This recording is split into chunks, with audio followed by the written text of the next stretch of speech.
encroaching on the possibilities of opportunity that exists for the African American community. And that has now become a profitable conversation because people can position themselves as purveyors of the Black community, as leaders within the Black community, by antagonizing the Black immigrant community and then raising funds for their supposed movement. Who better than do that than someone with a long history of grifting than one Tariq Nasheed? Now, Tariq Nasheed has had a long history on the internet.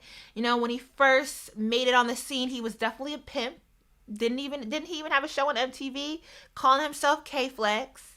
You know, when YouTube came about, he was up on YouTube telling Black men to go to Brazil and get them wives because Black women had too much attitude. Pressed. A lot of people might say, oh my God, how so? Now, if any white women are listening, white women know exactly what the fuck I'm talking about. White women were really oppressed in this country. Major. That's why they created the feminist movement. Brothers are going down there to Brazil, South America, because number one, the women are extraordinary fly. Fat asses, flat stomachs, nice breasts, real hair. And on top of that, they show brothers respect. So the basic union, basically guys, if you get with a mixed female, it would be best to get with a female who is mixed with a Black father and a white mother. That's the ideal one to get with, if you're going to get with one. Basically guys, if you get with a mixed female, it would be best to get with one. You know, diseases and shit down there in Brazil. But you fuck with these hood rats, you get the same diseases. Shit. Ain't too much of a damn difference. He was beefing with everybody he could beef with. Then he put out the Hidden Colors documentary, and I have been very disappointed to see various members of the Black community, some people that I even respect, feed into the ahistorical, intellectually dishonest, homophobic, misogynistic take that Hidden Colors absolutely was. And the crazy part is that you really can't even discuss Nasheed. Like, you know, I understand that in having this discussion and the little bit that I'm going to talk about him here in the intro opens me up to a sort of antagonization that is extremely difficult for people to weather. It is overwhelming the way he has been like one of the original people to utilize bots. Like, if you talk about it on Twitter, they'll just come at you and it's constant and there's no way to block it. There's no way to counter it. There's no way to, like, it's so many accounts coming after you that you can't even, you know, report them properly. There's no proper infrastructure to kind of counter that sort of harassment. You just have to like log off the internet.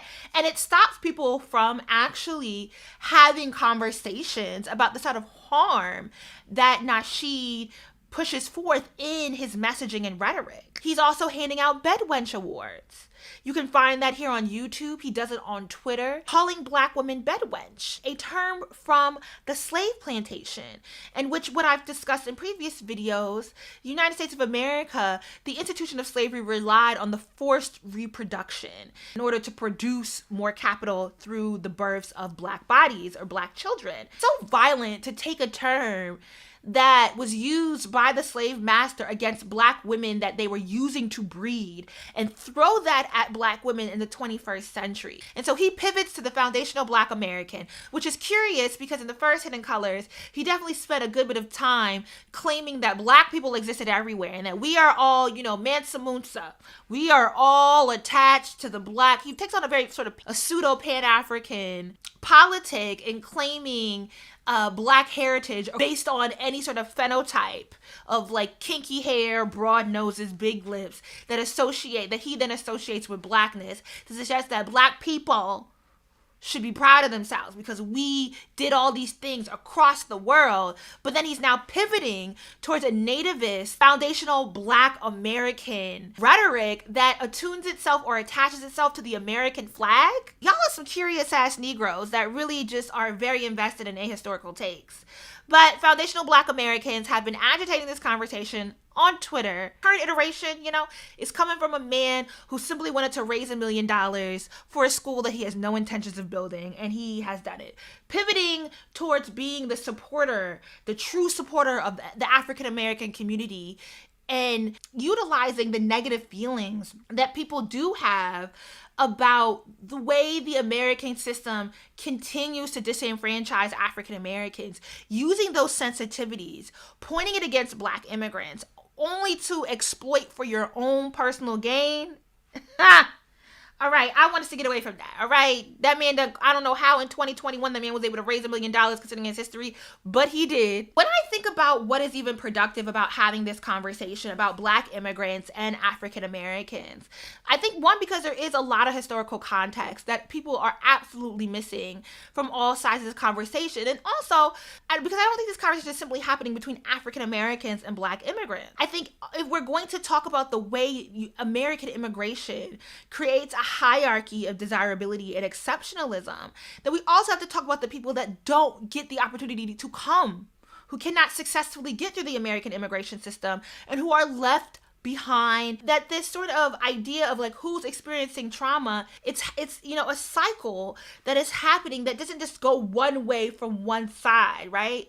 That there is no Black person in this system who comes out unscathed, and that we are all incurring some form of harm, and it's not really about the individuals causing the harm against the others. Yes, I think the productive part of this conversation is first about how we civically engage with each other, about how we do consider each other. But this is a perennially online conversation. Most of us are not experiencing like tangible harm in real life, right? We're not beefing at Bella Noche's, okay?